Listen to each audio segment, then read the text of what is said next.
මේ මොනවා කියලාද හිතන්නේ? මේ තමයි බෙල්ලෝ. නැත්තම් අපි මට්ටි කියලා කියන්නේ මසල්ස්. මේ ඇතර මේ මෙතන තියෙන ඔක්කොම මේ මසල්ස් ලයිව් මසල්ස්. ඒ කියන්නේ මේක ඇතුලේ ජීවියා තාම ඉන්නවා. ඊයා කියලා හිතනවා නේද? ඒ වුණාට ඇතර මේක ගොඩක් කට්ටිය ඉතින් මෙහෙ නිව්සීලන්ත වල රස කර කනවා. අර ඊයේ තෙල් දාලා කාපු ගොළු බෙල්ලෝ වගේ තමයි. රසයිනේ.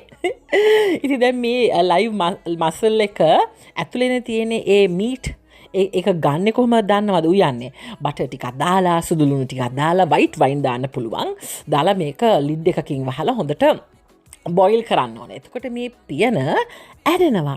එතකොට තමයි ඒකේ ඇතුලේ තියෙන මසල් මීට් එක කන්න පුළුවන් වෙන්නේ. ඉතින් මේගොල්ලන් හදන්නේ එහෙමයි. හැබැයි ඔයාට මේක ඕන විදිහට හදන්න පුළුවන්. හැබැයි ඉතින් ඊයා කියලා හිතන හින්දා ඉතින් ඔයා හදයි දන්නේ නැහැ. ඉතින් මේ වගේ ඔන්න බෑග් එකකට දාලා මෙහෙම මෙතනින් මොකද මේකේ වේට් එකට තමයි ඔයා පේ කරන්න ඕනේ. ගොළු බෙල්ලෝ තරම් නම් මේක ගණන් නැහැ. හරිද? මේක ඩොලර් 6.99ක් වගේ තමයි වෙන්නේ. ඒ කියන්නේ රුපියල් නම් කීයද රුපියල් 1400ක් විතර. එච්චර ගණන් නැහැ නේ.